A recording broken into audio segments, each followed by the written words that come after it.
be wild. And this is crazy because y'all are Cowboys fans from what I understand. And what's even wilder is y'all gave it like the hard pause. Like y'all gave it like the, oh man, he about to say something profound. Like he's going to drop the mic. He's going to give us the knowledge of the Cowboys' first round draft selection history. Send this to a Dallas Cowboys fan. Is it true? Is it true? Is it true that the Cowboys have the best fans? Yes, sir. I trip out on that.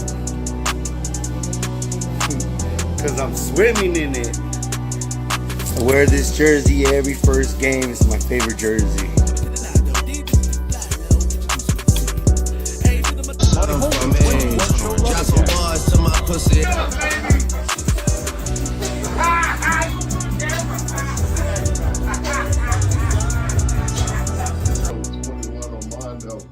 Came from El Paso. Go Cowboys! All right. Dallas Cowboy fans. We feeling it. We here. We feeling it. Well, man, let me introduce the crew. Man, from the 915. From El Paso, Cholo Town. My man, 21. Mondo 21. What's happening, Mondo? We're here, man. I'm in funeral mode right now. You know, got the button up. Right. You know, got the dark shades. I know. And from the south side of Texas, man, y'all don't know him. But if you don't know him, you better get to know him. My man, allow me to butt in sports. What's up, baby? What's up?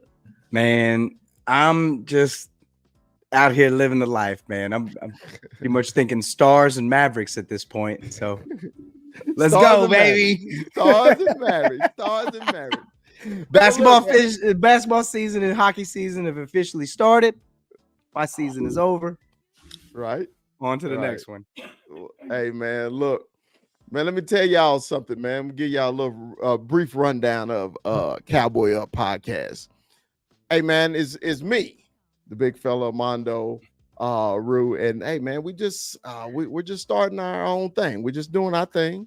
No disrespect to anybody else. It's just what we do. Hey, this if you want to talk barbershop talk, we gonna talk that. So if your feelings get hurt around here, man, this is the wrong podcast for you. So, hey, man, we all one love, one family, though. We love the Cowboys, and we here to talk about these Cowboys after this total destruction, this total ass whipping that we got on Saturday at 3:00 at AT&T. And, man, we're going to get right into this, okay? Meltdown in Dallas, Texas. Rue, I know it's been on your mind for a while. It's been on you for a minute. Rue, go ahead, man. What was your thoughts, man, about this meltdown? Shit, man, where do you start? And I feel like I'm just gonna have to just get warmed up with this, because if I go on for too long, we'll spend an hour of me just burying into this team. Because where do you start? Do you start with coaching? Do you start with the offense, the defense? I mean, where do you start? Honest to God, where do you start? There was problems everywhere. And it started from the beginning of the game. And what is it about this team where it's like the last two seasons I've let young, unproven, no-name quarterbacks come in here and shine. Like last year, it was Brock Purdy looking like a damn superstar against this defense. And now I got Jordan Love. It's like Aaron Rodgers is still here. Really? This is what and at least with Aaron Rodgers, the games were close. This is insanity. This was a meltdown from the very beginning, from the first drive all the way to the end of the game, man. And what's crazy is if you look at the stat sheet, you're just like, well, what the hell happened? But dude, it all came late. And there's just so much to talk about in terms of where this team went wrong. And man, is it just me? Or did it just seem like Dan Quinn just checked in, checked out, see you later? I'm done. Like, he wasn't even like, what was that on Saturday, man? None of that made any sense. We haven't played that much zone all year. What is this now? But you already know. 21. Say, man, what happened? Man, this meltdown, brother, in Dallas, man. Who? I'm just befuddled about this game, man. Maybe you can give me some clarity, bro. What happened? Big fella, this meltdown, was bad. At home, it was bad. It was. I mean, I was speechless. I was speechless to a point where I kept believing all the halftime. I kept doing this. Look, okay, we're in it. We're in it. And like I kept believing it, and man, it was bad. And then it went from bad to worse. And we saw the pick six right before half, and you're just like, what is going on? Like, you're just like, this is not really happening, and who's to blame? That was the big thing. Where does the blame start? Does it start at the top with coaching? There's a big name out there today, and that's Jerry Jones. But Jerry Jones has always been the big name. Jerry Jones has always been that name that we all know he's there. But this coaching, man, this the players, Dak Prescott, we thought we heard you in these what do you call it, these press conferences, and we thought we shook playoff Dak off, and playoff Dak showed up again, man, and it was hard to watch, and and I don't blame Dak. This I'm good with Dak Prescott. I'm good with my quarterback. But this defense that you got on podcast and you talked a lot, and you did all this talking and no walking. Yeah. And so it was tough. It was tough to watch from both sides, big fella. It was tough to watch, but like Bruce says, I can go on and I sit here and I talk with my wife, who sometimes she wants to tell me about work, and I sit there and I tell her, like, can you believe, like, look, we did this, we did this right. The one game we wanted the defense to show out. The one game we wanted Dak to carry us because the defense wasn't doing nothing for us. Nothing had. It's just like it was bad. Hold on though, because I got to give you some pushback on that, just a little bit. I got to give you some, just a little bit, because the first drive I can give you that 10 plays, like 75 yards. They were crispy all the way down the field. They didn't have a third down. They didn't have a third down until they got down to the 5-yard line, and then we committed a penalty and gave them to the 2, and they punched it in with Aaron Jones.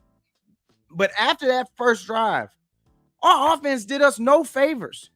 No. Man, before the pick six, and actually I wrote it the hell down. Hold on. He went to go get it. I wrote it the hell down. When it was 20-0 before the pick six, Dak is 7 of 13, 61 yards, and a pick. He threw the pick on the next play after this stat line. At 17, it's 7 and 13 through the first half. So your offense is not running the ball. They're not throwing the ball. They're not staying on the field. And they've got less than 100 yards of offense through the air. You're down 20. Yep. You're down 20. You throw the pick six. You're down 27-0 to the youngest team since, I forget who said it earlier today, but since the merger to win a playoff game, since like 1970. Right. It's absolutely insanity that you let this happen. And then you get down, you get the drive, you end up at half. Dak Prescott with a 400-yard day. Yeah. Through the first half, only was 13 of 21, 87 yards, 2 interceptions, and a tub. Yeah. That's it. Through the first half, your defense is torched by then. Your defense is torched. And not to mention, 2 of those touchdowns in the first half, one was a pick six. The other one, they were already in the red zone when they got the damn ball. They were on our side of the field.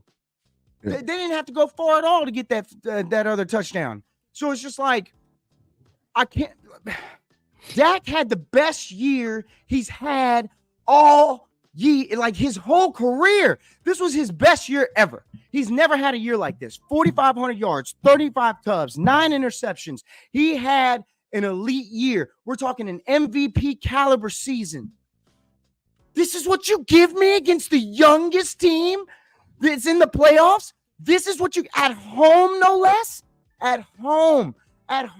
You look frazzled. You look like you're out of play. You look like a second-year play. You look how he looked like he was back. He looked like he was back in Santa Clara.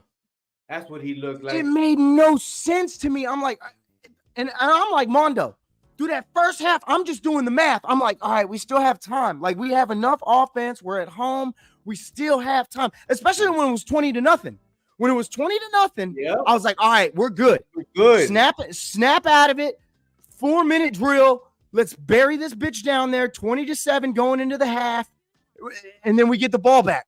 14-21. It's a one possession game, baby. We're right back in this shit. Pick 6. And it's like, are you kidding me? Are you kidding me? On a stare down route. You're staring down CeeDee Lamb like you're in love with him. Like you're trying to have lamb chops later on that night. Like, bro, we went right back to the fucking San Francisco game. Dak, I saw that look when the camera panned to Dak and he had that look on his face, his eyes just wide open. I said, "Oh my goodness, this is not good, guys." I told my wife, I said, I turned back and I said, "This is not good." That's the San Francisco look. That's what I said. Mm-hmm. Well, go ahead. Go ahead. It's all the same tree too, right? That's what's fucked up about the whole situation. It's the same tree. They come from the same, like this is literally one of the craziest things I've ever seen. This is the worst loss for playoffs. Like in the last, this is the worst one. This is the worst one. This hurt more. This hurt just about as much as all those 8-8 seasons where we lose in the division. This hurts worse than that because this was a year where I really got fooled this year. That's what drives me crazy more than anything. I really believed that this was it. This was supposed to be it.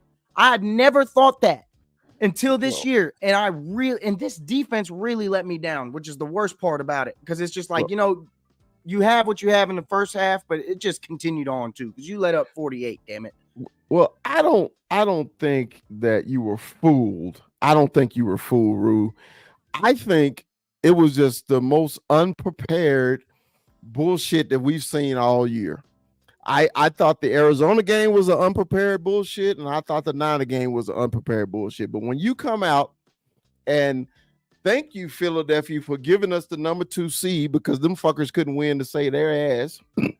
And then we come out unprepared against that young ass team, and we thought, hey, we just better than them.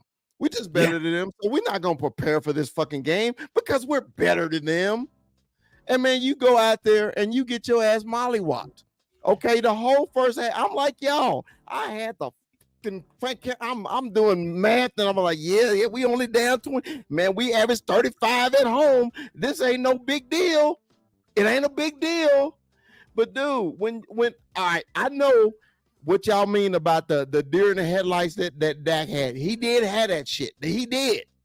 But this is what pissed me off more. When you don't give your offense any kind of motivation, you don't do no fucking 3 and outs. They literally march down the fucking field at ease. Playoffs, bro. In the playoffs at home. And you let another team just march down the fucking field like it was nothing. Like butter. And wide open. Wide open. Dude, and that's the problem for me too. Wide open everywhere. All of a sudden, we're gonna play zone against the Packers, and we're a man team. We're a man team. Man, they had a stat on ESPN playing man today. all year. Dude, they had a stat on ESPN today. Buddy Ryan's son, what is his name? He's the coach for the Jets. Rex Ryan. Rex said after 58 offensive plays that the Packers had, we were in nickel or dime 46 times.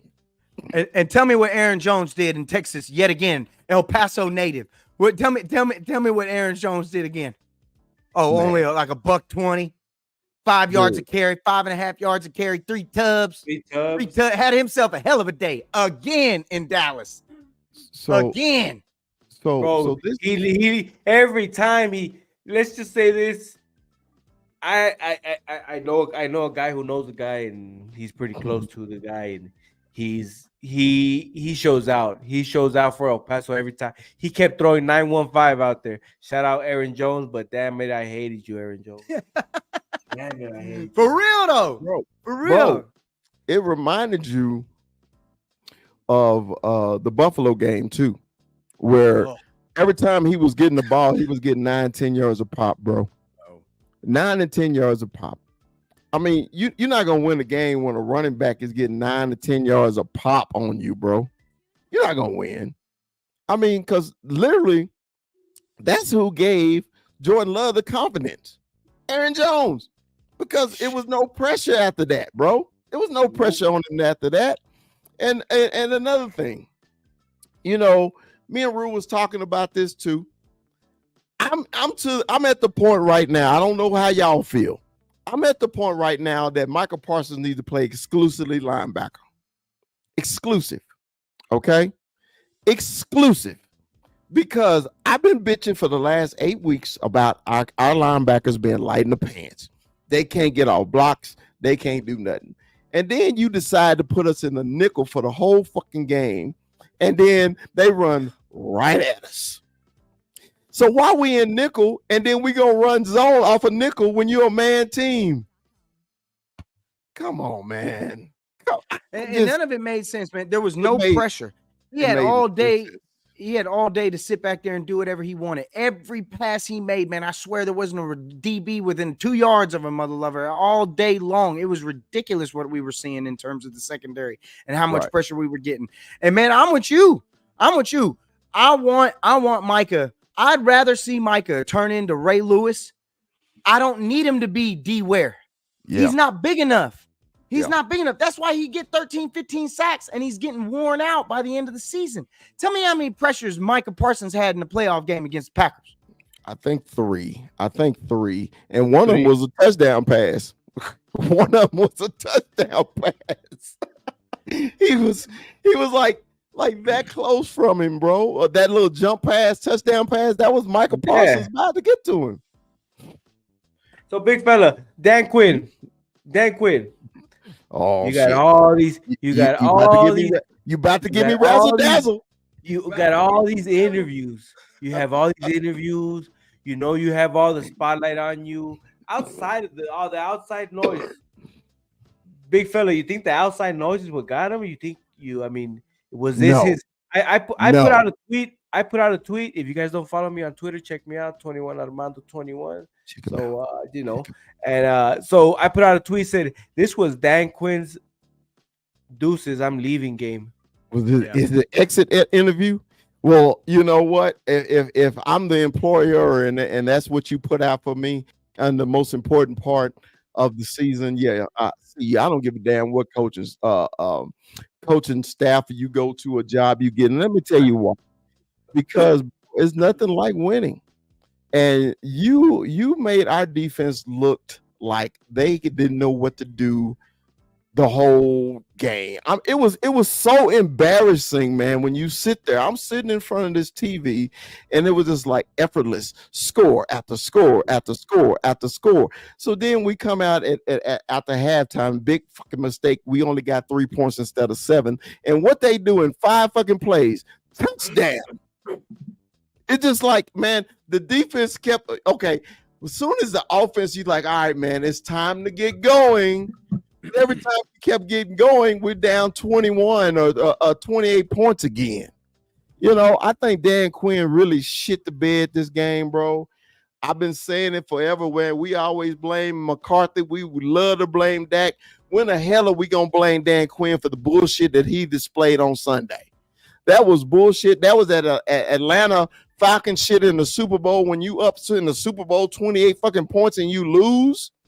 Come on, man. People forget about that. Okay, yeah, he changed the defense, but you know why he changed the defense? All them fucking number 1 picks you got on the goddamn defense. They finally showed up on you. We didn't have Michael Parsons before Dan Quinn got here. So don't just automatically think Dan Quinn is the fucking miracle worker. He wasn't a miracle worker. We got off the chain 5-star athlete on the fucking field that can play. But then you decide that only when you find out he can pass rush, you only put him there exclusively instead of putting him where you drafted him. You drafted him as a fucking linebacker. But you would leave him at defensive end, and then at the end of the game, he's exhausted because he's rushing all the goddamn time. Why did you draft Sam Williams? Why did you do it? It makes no sense, Dan Quinn. I hope you get your job, man. Deuces. It's gonna be funny when he ends up going wherever he ends up going. Which I mean, I think the big thing is going to be Seattle, but there's no telling where he's going to end up. And honestly, man, going the route of a defensive coach has proven that it doesn't work in the latter part of these playoffs. Most of the guys who make it in the distance in these playoffs in the last 5 years have all been offensive coaches. It's very rare that you're seeing these defensive coaches make it the distance in these things. What, Rue? Let me ask you this: Why do you switch up the defense out of all games? Yeah. It really made no sense to me. And why would you not want to go out on top? You win us a Super Bowl. Aren't you going to get paid? Like, it really made no sense why he just laid an egg on his entire system. The whole thing, the whole day, I couldn't understand why. I couldn't understand why we just continued to just play so poorly even into the latter part of the game. The first half, I really don't blame them. 14 points of those 27 came from the offense. That didn't come from the defense. That came from the offense and their lackluster performance in the first half. You had no production in your offense in the first half in its entirety. But when they finally started to get going in the second, our defense couldn't clog up a freaking faucet. Like, it was like there was nothing that they could do. They were just tissue paper throughout the entire game. And what was crazy to me is that it was messed up on both sides. And there'd be situations where it'd be like passing down situations. And I'm like, so now you're dropping Micah in coverage? Like, there were so many weird decisions that were happening throughout the entire game that I was just like, are you sabotaging us on purpose? Because this is what it feels like you're doing. And Dak had his worst game all year. He's been the best he's ever been in his career. To come in and play like this in a game that matters, it feels like this consistency of when the game is on the big stage matters the most. He is like starting to fold in these situations, and it's like, why? I don't understand it. And he had his moments in this game. He had his moments in this game where he was, throwing dots and doing this and doing that. But it's just like, you're a pro athlete. You have to have those moments throughout the game, especially when you're getting paid at his caliber of pay. But damn it, man, like none of this made any sense. And the worst part of it for me is the run game eventually bit us in the ass. We were averaging like 3.5 yards a carry. Our best runner all night was Dak Prescott. That's not good. No. Like, it's not good at all. Terrible. The only thing that I can really take away from this game is we have to see change, especially in upper management, because that's really where I'm at with this team, man. I don't know. I don't know if I'm ready to let go of Mike. I'm glad DC's gone, and I'm glad because this defense needs a switch. But I hate some of the shit that Mike has been saying too, because it's just like, really, bro? So really? I hope it's not true. I got a question for you, Rue and Armando. I got a serious fucking question. Do we bring back our head coach? Because let me tell you why. This is why. Because my whole thing about Dan Quinn was NFC Championship game, or that's the bust part. Because if you go first round and out and you got rid of the wisdom tooth, as we call him, okay, you got rid of the offensive coordinator, and everything lied on you, okay? So I was happy about that. I was like, okay, but this is your last stand to me, okay? So when you go out there and literally, like, it seemed like we had no plan of attack at all. To me, Hey, I gave you your 4 years, and you basically did the same thing every one of them. Nothing. So I know everybody always say sometimes the grass ain't always greener, but we still keep looking at the same grass here. So 21. Do you get rid of Quinn? I mean, McCarthy. I'm gonna give an answer, but I'm gonna give I guess an explanation. I'm gonna go with no. I'm good with McCarthy, but then again, I'm gonna explain something. I'm good with McCarthy, but I'm prepared to I guess go another route, you know. But I'm good with McCarthy. We have 12-5 seasons. I get it. They're not seasons what we pan out to be, but they're good regular seasons, right? And but we need good regular seasons to get into the postseason, obviously. And so, you know, that's gonna get us to the postseason. That's where we got to figure it out, you know. So, in short answer is yes, I'll keep Mike McCarthy, and yes, I'm prepared to move on as well. Okay. Rue, do you keep your head coach or you give him the boot? Mike McCarthy's won 36 games in the last 3 years. Yes. One playoff win. Postseason. I don't appreciate you breaking it down that simple, man. But could you repeat that one more time? 36 wins in the last 3 seasons. 12-5, 12-5, 12-5.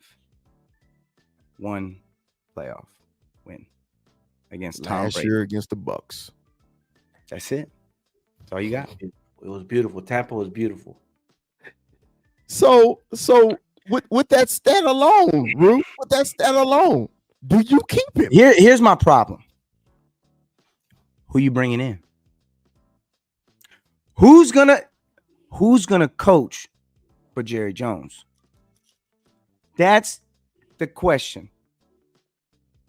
Hey, I would love that. I would love that. But is he coaching for Jerry Jones? Be honest with yourself. Is he coaching for Jerry Jones? I don't think he is. We can only hope. Listen, that would be amazing. That would be absolutely outstanding. And honestly, I wouldn't mind plucking old Eric Bieniemy from the Commanders. I'd love to see that too. I'd love to see, and you know, they keep tossing around Belichick, but I'm like, y'all are out of your mind. And really, I don't want Belichick. I don't want Belichick. I know he could probably do wonders with this defense. What about Verbal?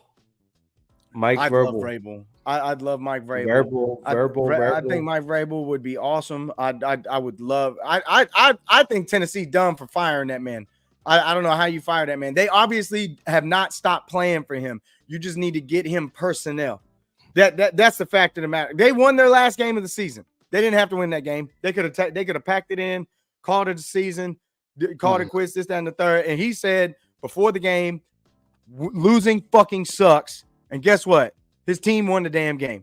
So, you know, I don't know why they fired him. I'm a Vrabel fan too. I listened to the interview that Tennessee's owner did, and basically what she was saying was, you know, we just need a new voice in the room. It wasn't that his performance was bad. I mean, you can see they play for him. He got that Dan Quinn mentality. So, you know, we see that. But, you know, I don't know if he want to coach for Jerry. That's the problem. And that's really what you're going to run into. Mm-hmm. Jerry's going to get in the way. Jerry's not going to hire a real coach. And you know what? Maybe I'm putting my foot in my mouth. It's not like he didn't hire Bill Parcells. Right. It's not like Bill Parcells didn't coach here. And as a senior, like it's not like Bill came up here. Bill was already the man when he got here. You gotta realize something with Bill though. You're only gonna get tops 5 years. With Bill 70 years old. I mean, literally. Wait, if I can get 2-3 Super Bowls out of them 5 years, you gonna be Well, okay. yeah. Well, Or even one. Shit, like we over here talking about 2 or 3. It's not the 90s anymore, man. These guys haven't Right. won. But These guys have won like a handful of playoff games. but we gotta understand if we're switching coach, it's gonna be a whole new system. You're gonna have a Bill Belichick come in here. It ain't gonna be this culture in this locker room is different. I feel like For 60 to 70 million dollars a year, Dak Prescott better figure that shit out himself. They're going to hire an offensive coordinator, get them two together, figure it out. Like he needs to be a big part of that anyway, especially if they end up staying. And that's another thing. Like our extension's been the buzz all season long. All season long, we've been talking about extension. And you've got questions about McCarthy. Obviously, we're pretty sure that Dan Quinn's leaving. There's been a lot of crazy ass predictions too. Like I heard somebody today talking about they probably get rid of McCarthy at some point here pretty soon, like already. And I'm just like, and it's already happening with a lot of teams. We're talking about the Eagles are talking about getting rid of Nick Sirianni. This coaching carousel is about to get moving, but the Cowboys in recent history have been very slow moving with this stuff. And not only that, man, we tend to keep our coaches. Think about how long we kept Jason Garrett and his mediocrity on this franchise. How long did we keep him here? What's to say we don't do the same thing with Mike McCarthy? And Mike McCarthy's not winning 8-9 games a season. He's winning 12. Well, I think with Jason Garrett, he was trying to make Jason Garrett Tom Landry just because he had been a part of the franchise for so long, and then he finally got fed up with it. Yeah, I think. Yeah, and plus, Jason was this one, and Armando got our head coach down, with the rolling of the damn playbook, and tapping. I'm just like, dude, I just think it's time, bro. I mean, because you did everything you needed to do to get in this position. Let me ask you. Let me tell you guys. So let me ask you guys something. Let me kind of tell you guys a couple things too as well. So when I put this up, who's to blame? Defense, offense, players, coaches. I put players there because I feel like this culture in this locker room is kind of, I don't know where it's at right now. You got players talking about if my coach leaves, well, I might go with him. You got players doing meet and greets after the Green Bay game, pretty much heading into next week's game. I don't know if you guys seen these things on Twitter, and the players were setting up meet and greets after the games, pretty much talking about we're gonna win, and you had players the night of where they were seeing, I don't know if they were seen partying or what, but they were doing just different things where you figure you're gonna play in one of the biggest games in your young career, and you should be locked in. So this culture inside this Cowboys is where's it at right now? I felt like there was a disconnect with CeeDee Lamb and Dak Prescott. I don't know if you guys saw it, but there was something going on. I don't think that there's nothing going on, because why would the coach go up to you? This is the first quarter, and there's already there was a disconnect off the rip. We saw it. It was bad since the beginning, where we couldn't get nothing going. So where's this culture at? Is the locker room too soft as far as coaching, not having their foot down, or where's it at? You know what, man? A lot of this thing stems to Micah's podcast, man, because he's been talking all year long. All year long, he's been talking. You're not even. I can't take away from his season. He had a productive season. But dude, this is a distraction. People don't do this while they're playing. It just doesn't have, like, look at Kelsey. Kelsey had a down year too. Like, Kelsey had a straight up down year. He hasn't looked like himself all year long. Kelsey hasn't looked like himself. And it's just like, I don't know what to think of it in terms of, I think you're on something with the culture in this locker room, just because they're not gelling in these big games, man. They're not showing up, and it's just like they don't seem to just, once it's over for them, it's just over. This kind of brings me to my thing where, there's a lot of big names out there, coaches, and those coaches that we talk and we want, they're not gonna come in here and he ha ha ha. Oh, let's we're talking about coaches that are gonna come in here and we're talking old school football coaches. Especially Jim. If Jim come in here, he's gonna be cracking whip. Another name that I forgot to mention that I like is Mike Tomlin. He ain't going nowhere. He ain't going nowhere. No, he ain't going nowhere. Dude, this is why I hate Tomlin. Okay, and being hanging around Prince a lot, the Steeler fan. He hates Tomlin too. He hates him, and I hate him too. And the reason I hate him, big fella, every time I'm listening. I say something, you got something negative to say to be big.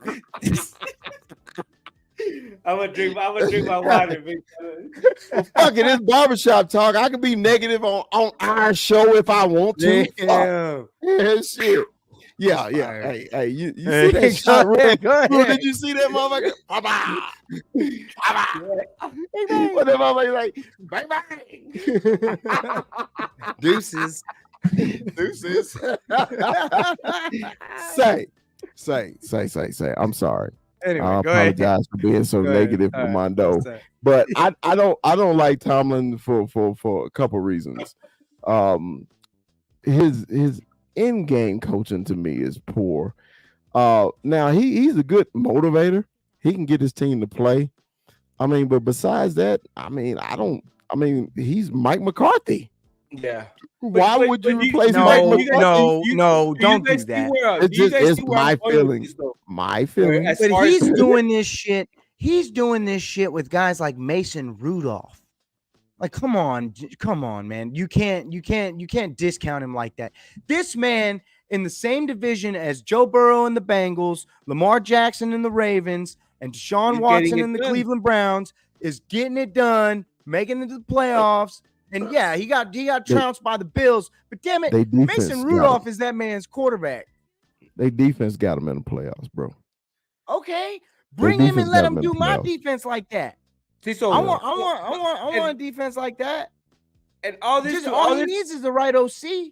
That's all he needs. Just get him the right OC. Let Mike step down. All this be OC. It leads back to me saying, if we change coach right now, where are we gonna be at? Everything's everything's gonna change. As Cowboy fans, out there, are you guys ready to go to these losing seasons? Because it gets tough. Yeah. It gets tough, and then we see where everybody's at. Because it ain't gonna be pretty right off the rip. I don't think we'll go through a losing season. I don't think that, because the talent on the team, and that's the fucking frustrating part. Yeah, is the talent on the team. I think that's why we're so upset about what happened on Sunday. Because and I know paper don't mean shit, but if you look on paper, Green Bay don't compare. They don't match up to the Cowboys.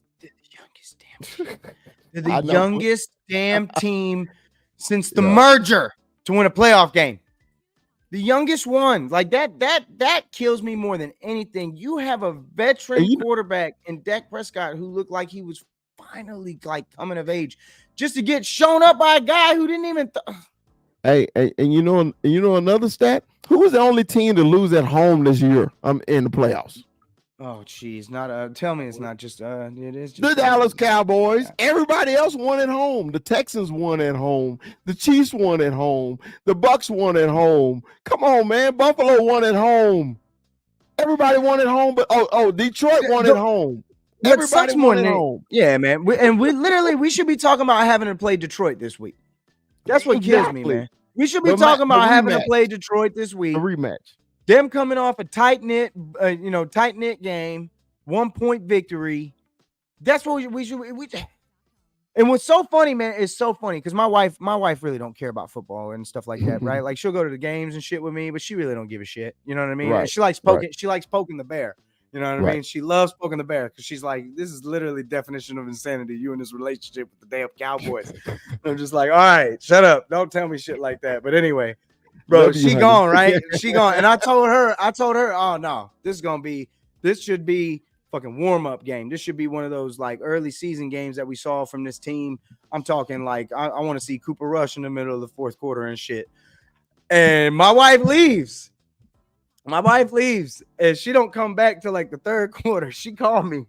She said, "What's the score?" I said, "A lot to a little." She said, "Oh, good. You were right." I was like, "Well, I was right about the score. I just wasn't right about which way it was gonna The go." wrong team. The wrong fucking Damn. team. And bro, I was sick because I was just like, I literally said it was gonna be a blowout, and it was supposed to be. That's what hurts more than anything. It's like they stole what I was supposed to get. Like it was ass backwards. We were in like an alternate dimension. That wasn't Dak Prescott that y'all saw on Saturday. Right. That wasn't him.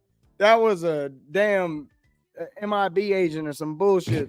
I don't know what that was, but that wasn't my quarterback. Did you see right before the game they announced that Cooper Rush had an illness, and so in my head I'm thinking, okay, we're gonna see Trey Lance early. We're gonna get a glimpse of Trey Lance because apparently Rush was sick, so Trey Lance had been moved up, or I had seen something right before the game, so I was like, okay, we're gonna get a sighting of Trey Lance.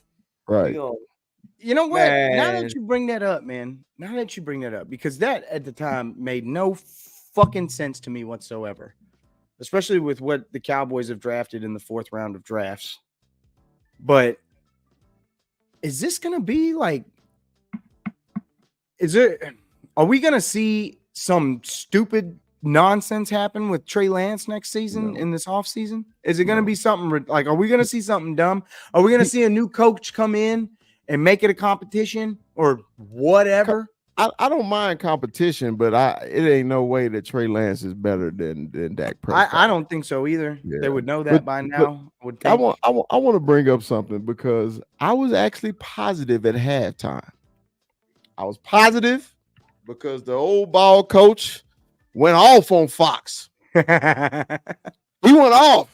Yeah, he was just like, man, you motherfuckers get y'all shit together and let's go play some football. I was hyped. I'm like, God damn it, we coming back. We gonna win this game because the old ball coach was fired up. When the last time you seen Jimmy fired up about anything Cowboys? Okay, he wanted it too, man. He wanted Jimmy because Jimmy know how talented the damn team is. That's the thing. Jimmy knows. So, man, what y'all think about the ball coach coming up? Man, he was fired up on Fox. He was fired. He had a giant holding him back, a New York Giant holding him back. This man was fired up, and I said, and I'm like you, big fella. I said, man, the Cowboys, we gonna come back. We gonna score. We get the ball back. We're gonna score. This defense. The whole time I felt like the whole game I was waiting for something from the defense that they never gave us. But man, I was fired up at halftime. They didn't punt to the fucking second half, bro, and that was in the fourth quarter. No, but anyway, I don't want to bring that shit up. But Rue, was you fired up that the ball coach man went crazy at halftime? Oh, he went absolutely insane, man. You got Michael Strahan lining up, trying to relive his old DN days and shit. It was beautiful. He had him going. Shit, because whatever they said in the locker room at halftime didn't work. They should have been listening to Jimmy. They should have just fed Jimmy from Fox into the Cowboys locker room because whatever they did at halftime didn't fucking work at all. It didn't work. It didn't work. It didn't work at all. And let's not forget, the touchdown at the end of the game was a gift. Let's not forget that. The touchdown that we got at the end of the game was an absolute gift. Because Dak throws the ball short CD does not get in. There's 6 seconds left. We got no timeouts. You're not lining up. Like, game's over. But we got a gift in the illegal touching or whatever, and it put us on the 2 with the time stop. Well, all that crap in the fourth quarter was just garbage. You know, Yeah. And at half. This was at half. The half. Yeah. At the half. You're right. That's right, because it was that penalty and that set us up for. We don't get that penalty. We don't get that touchdown. Yeah, because he get tackled short, and I was like you, Rue. What the fuck? Why are we throwing it short of the damn end zone? That's dumb as hell. And bro, you know what? It was like he was determined to go to CD that day, and it's like, man, just let the game come to you. And let it happen. What's funny about it, Rue? We had a Michael Gallup sighting in the playoffs. We had a Michael Gallup. Michael Gallup was more wide open than C. He had more separation the whole damn game, and they stopped going to him. This is what's crazy. Like, everything that we didn't see all season, we saw in this game. You know, we saw this defense that we didn't see all season, right? Yeah. We saw Michael Gallup. We hadn't seen Michael Gallup all season, the whole season. I think who was our leading receiver? Was it Michael Gallup? No, it ended up being CD at the end of the game. CD. But Michael Gallup controlled the first half and the third quarter. But all of this, man, all of this was too little, too late. All of it was too little, too late. You had no production at all in the first half, and even with your defense, like think about how those first few drives went. First drive, they go 75 yards, tub, they score. Yeah. We come out, 6 plays, we're done, we punt. Defense comes out, they get a stop. As soon as they get the stop, offense throws an interception, 14-0. Offense comes back out, basically stalls out halfway through. They come out again, score. Your offense comes out again, pick 6 at the half. And it's just like, bro, you gave up 14 points. Your defense gave you some possessions. Like, we go through that first half, they just literally did nothing. But what's worse for me is, like, your defense completely shut down in the second half. They just kept letting it go. But your offense, the dagger for me was when they came out, it was 27-7. It's halftime. We got the ball. I'm like, no matter what you do on this drive, you have to score. You have to score. It has to be a touchdown here. Like, it just has to be. You have shown no ability to stop them. They're running all over you. You have to score here. Big fella, Rue, we just we've played a little ball here and there. We're not this we're not this big old worldwide podcast, and we're not these big guys. We're on a come up. We're on a come up, but let me tell you this. We had a pregame. And us, these small time guys, we talked about one guy who we had to watch. We're not the geniuses at the coaching helm. We don't have the playbooks. We don't have, but us, we talked about one guy. We said, watch Aaron Jones. We know this man is gonna run. We know this man is likes to play ball in Dallas. We know he likes to have fun. We saw it. And you guys couldn't see it. You guys couldn't stop it. We knew what was coming. And you didn't stack the box. You just kept putting this, it was like, come on, like it was I don't know. It was utterly frustrating. It was frustrating. You didn't just say it. It was fucking frustrating. It was fucking frustrating, bro. The whole game really made no sense. And at this point, and what's really funny is the line movement for the game, the line movement for the game against the 49ers for them this week. Because that's really what's crazy to me. Because it's moved a lot. And they're getting a lot pushed in their face. Because it opened, I think, at 9.5 or 10. And I think it's down to 7.5. That's a lot of movement with no injuries, like nothing happening. Like, it's just in there for that next week. The Niners are blowing them out. Fade the public. Everybody's taking the points. Don't do it. The Niners are going to blow them out. The Niners are going to show you exactly what we should have done. And there's nothing. They're the youngest. They're so young. It makes no sense that they were able to do this to us. And That's the gonna be a fact that good matchup though. That we talked about that tree, and that tree is they're meeting up. no, absolutely. And I don't think he's going to get the better of Kyle Shanahan. There's no way. I don't see it happening, man. The 49ers have entirely too much talent and just skill all the way around. The only way I can see them I getting feel, you know what I feel? I feel like the 49ers locker room is actually more locked in. They're more locked when they in got the than rest. Cowboys. They got the rest that they desperately needed. No, but They had some banged up players. as far as them, they're like that locker room. You could tell they're locked in. They're in it together. These guys. With the Cowboys, it's like, this past week we didn't see it. We didn't. Everybody was just, oh no. I think the Niners coaching staff is no nonsense, and their players are no nonsense, and the Cowboys don't have that grit like that. Grit, yeah. Hey, the Niners go in there like, man, we're gonna whoop y'all ass, and ain't nothing y'all can do about it. The Cowboys play like, I think we're better than y'all, so we're gonna try to win this one. It's a difference, man. We always talk about that dog in us, that dog. I mean, it started off good, Armando, because remember I told you my player of the game to watch was Tank Lawrence, right? Tank started off good. Man. He started off good, right? Yep. And then all of a sudden, man, everybody on the fucking defense just totally disappeared. Just disappeared. And there go our season. Gone. Oh, and I'm gonna say this too. We all TikTok people. I love how you get trolled by fans whose team is not even in the playoffs. This is how I know Cowboy fans have more fans. They say they're haters and they hate the Cowboys, but they're fans, bro. It is no way I'm gonna sit and watch the Cowboys if I hate the Cowboys. Why would I sit and watch them? Why would I pay $500 for tickets to see a Cowboys lose?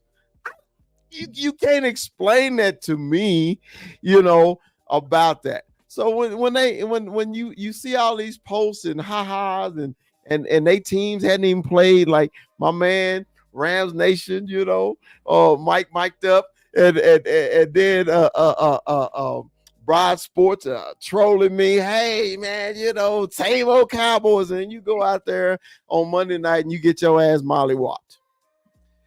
That's what happened when you troll people. Okay, so you get mollywopped, man. You get your ass sitting on the sideline. Talk about a 180, man. Talk about a straight up 180. These guys were telling us before the season started that Jalen Hurts was a top 2 quarterback in this league. Now we don't know. Now we don't know. There was nobody better than him, but Patrick Mahomes. There was nobody better. Patrick Mahomes. The 180, and bro, we called it. And we did it with Birdman on the show. I'll never forget that because it was so funny. Because it basically turned out exactly how we thought it would. We hadn't had Birdman on this show. What did you talk about? You know what I mean. You know what I mean. But either way, this is a while ago. Dude, it's so damn funny because I knew it was fool's gold with them the whole time. I just didn't expect it to bite me in the ass too. I literally feel like so betrayed by the entire situation because I'm just like, you played into the narrative with this loss again. You did it again with this loss. How is it that we get the gift of the second seed, 2 guaranteed home games, and you lose in the wild card to the 7 seed? Yes. That barely made it in? Yes. Youngest team since the merger? Yes. Help me understand. How are we here today? How is it that my quarterback just completely folded and didn't do anything at all to sustain drives in the first half? And then my defense just complimented it with, hey, you know what? Y'all gonna get y'all shit together, but we're just gonna let them keep on scoring. Help me understand how we even got here. I don't get it, man. What really hurts me is that they've been talking all year. I feel like They've been talking all year long. I feel like From Dak and the San Francisco game, they've been running their damn mouths. we needed This is what you get. This is the game where we needed one side of the ball to be working, and we didn't get shit. We needed one side of the ball. We didn't get neither one. Nothing. If we could have had the defense working, it would have been good because we know we would have got some points off of the defense. Eventually, right? But if we would have had the offense, oh man, we would have been keeping up with points. We would have been good. Okay, the defense it's not working, but the offense. Armando, you had a great point. Neither one supported the other. Neither one of them.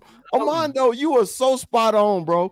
Because in big games like this, okay, if the offense is lacking, come on, defense, let's step it up, man, until they get their shit together. Or if the defense is lacking, the offense, hey man, get your shit together, man. We need to score some points to give these guys some rest, because they've been on the field. None of that shit happened at all in the game, bro. Not once. Not once. Armando, you are so correct, bro. You are so correct. Spot on. We needed something and nothing worked, man. It was crazy. I mean, at this point, it's like, what are we getting? Because our season's over. Yeah. What's coming? What do we feel? And that's a good question. Rue, lead us into that segment. What is next, bro? I don't want to come into this season. I don't want to come into the season next year worried about the running back position, and I definitely don't want to come into the season again next year talking about the wide receiver position. 100%. I don't want to be sitting here talking about those two positions next season. Above and beyond everything else, I don't want to be talking about linebacker next year. They got to figure that out. They've got to get some size on that linebacker core. They've got to add another piece. And for me, it's like that's got to be your first round pick is that linebacker spot. That linebacker spot's got to be that piece that's coming in next. You go from the linebacker to we start building probably the receiver, and then in one of the latter rounds you go find us a damn running back and do some scouting on one of these damn running backs. Running backs come all over the damn draft. You can find one. Yeah. And somebody's got to come in. We got to get us a bell cow that's going to be able to come in here and run the rock. And at least give something to Tony. I don't think Tony's going to be here next year. I think this is going to be the last game you see Tony Pollard as a Cowboy. I don't believe he'll be back next season. I believe he'll find his way into free agency and end up somewhere else. But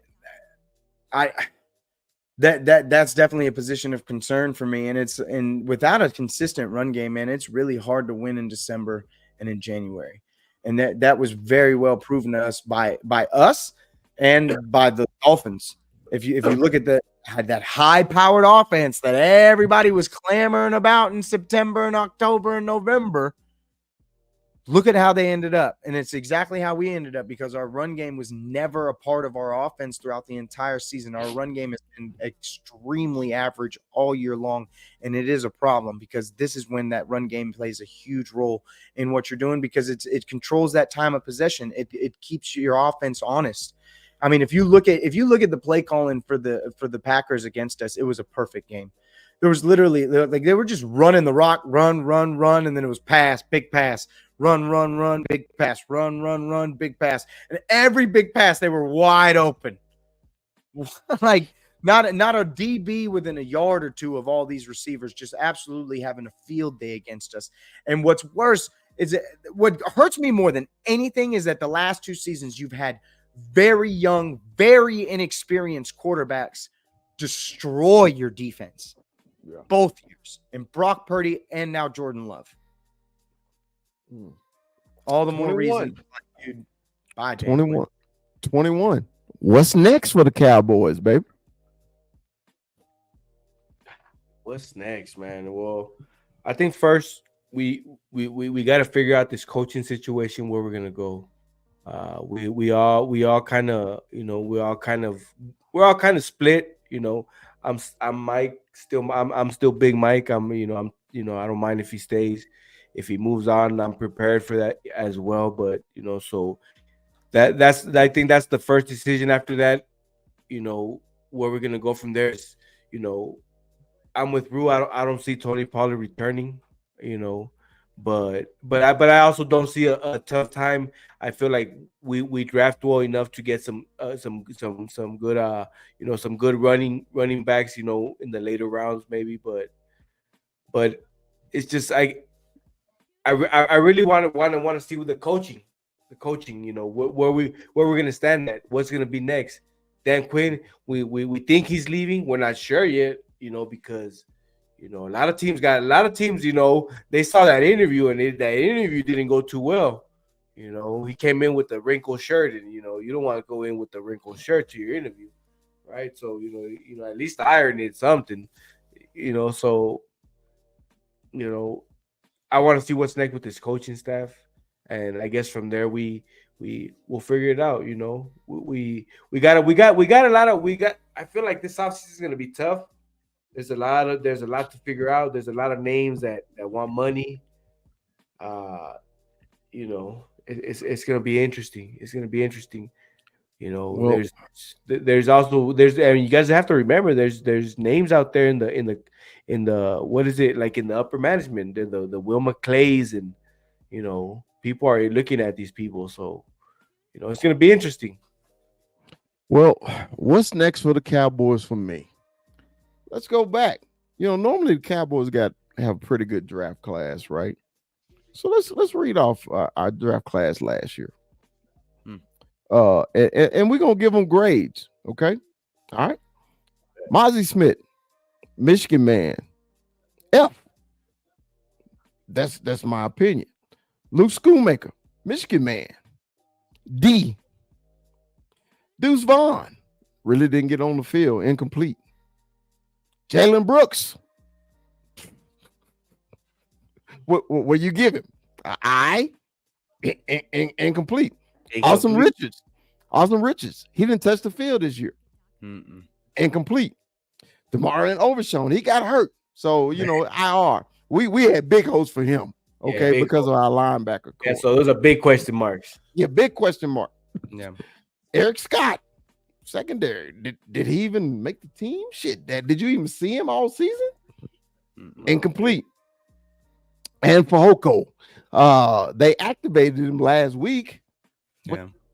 He didn't get on the field. This is the first time that you can say in the Dallas Cowboys draft class that we had no productivity. Not none. I mean, literally none. I mean, and I'm the biggest Michigan homer on the damn show. Everybody know that. And my two Michigan boys didn't do shit. I was trying the whole season. Hey, man, let's be patient with Mozzie. Let's be patient with Mozzie. I run out of patience. Schoonmaker, bro. Look, the Cowboys use a lot of tight ends. It ain't no reason why you ain't making no impact. Awesome Richards. When Tyron Smith got hurt, why Awesome Richards wasn't on the field? Why? We got Josh Ball in there. Oh yeah, Josh awesome Ball. Rib. So awesome you see what I'm saying? We had a poor draft last season. We can't have a poor draft this season. So what's next for me?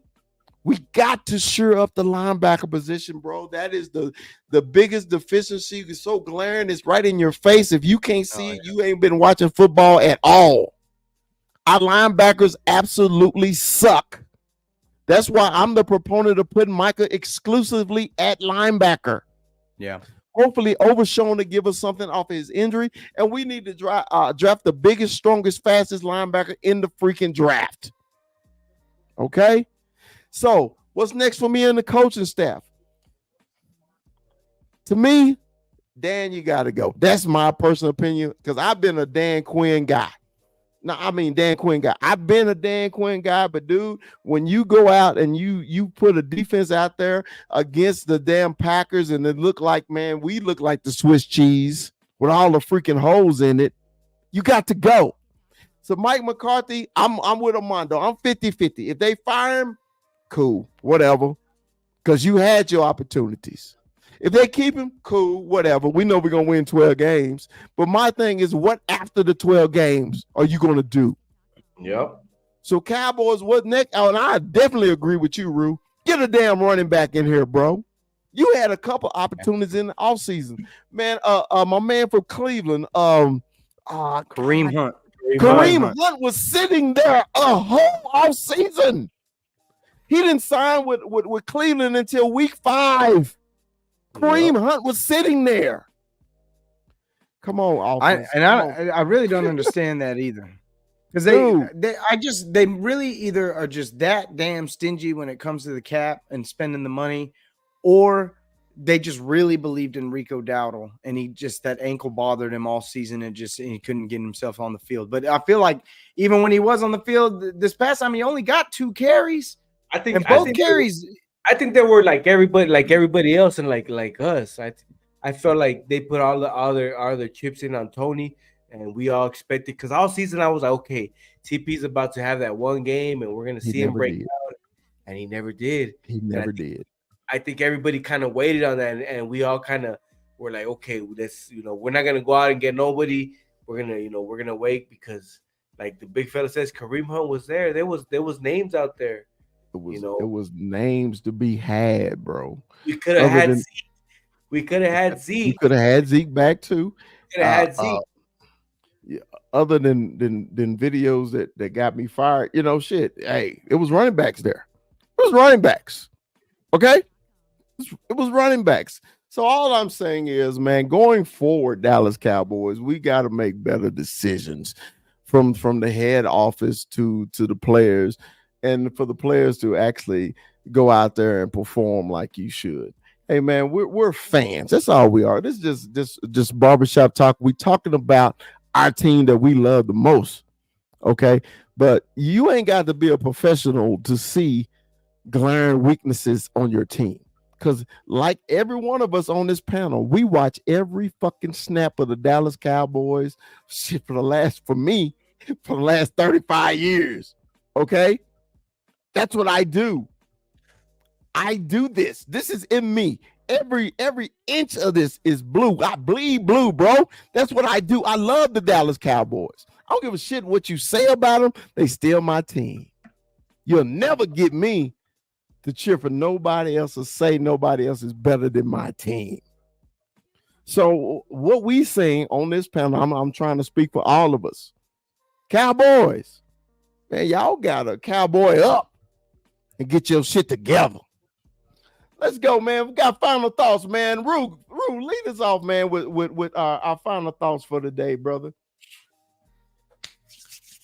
Final thoughts for me, man.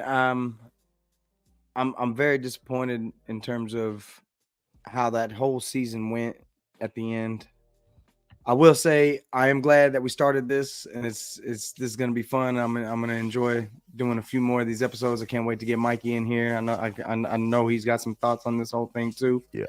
But at the end of the day, man, it's on to next year, and I just hope that we get the pieces that we need in order to create what I know this team can become. And it's just like, at the end of the day, at this point, I'm tempering all my expectations, because I really thought that this was going to be it. I really thought that this defense was going to be talented enough to carry us all the way through, and that this offense would come in clutch when it needed to in the times that it needed to happen, and it just didn't. And I really wanted to be talking about the Lions today and how we were going to approach that game, but instead I'm talking about the offseason. Right. And the good thing is, man, we don't need a lot. There's just key things that we need, that those holes have to be filled. And it's one of those situations where it's like, at least, running backs aren't too hard to find. I'm a little bit more concerned with our receiver position, but that linebacker spot, man, it's crucial for us. And I think that's what we need to be focusing on going forward. But ultimately, 12-5, wild card loss in the 2 seed. What else can you fucking say? 21, you got the last word on the first episode of Cowboy Up. The final thought. Let me sum up our season, man. Disappointment. We talked about it all. We talked about it all the episode. We all said our piece. This was a disappointment this season. All the tools were there. and we got fooled. But so that sums up the season for me. Uh, my final thoughts is Cowboy Nation, Cowboy family, get ready because this offseason is going to be interesting. We got a lot of names coming up. Money's gonna be an issue. You know, we got old vets that we might not have anymore coming around. They might be riding off into the sunset. So it's gonna be an interesting offseason. You know, I've talked about it with the fellas here, and as we get breaking news, because we will get breaking news, we wanna go live and give you guys more of that breaking news and at the moment type of thing what's going on. So you know, get ready, Cowboys fam, because it's gonna be a crazy offseason. Uh, I hate that we're talking about the offseason because, like Bruce said, we should have been talking about this revenge tour that we were supposed to be on, but it doesn't happen like that. You know, Cowboys for life. You know, get ready. It's gonna be interesting. And there you have it. Thank you for joining us on our first episode of Cowboy Up. Check that notification, like, and subscribe to us. As always, Dallas Cowboys for life. Puro pinches Cowboys, man. Peace.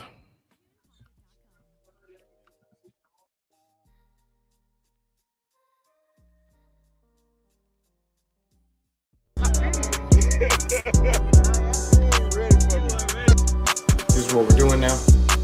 We're just gonna make stuff up. We're just gonna be off the cuff. It's just gonna be wild.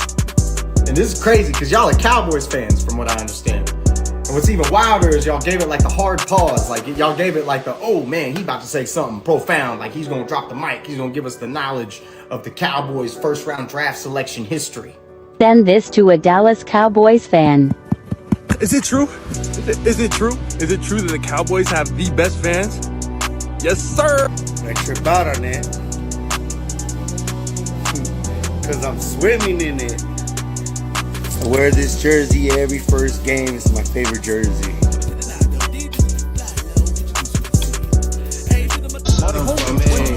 Drop some bars to my pussy.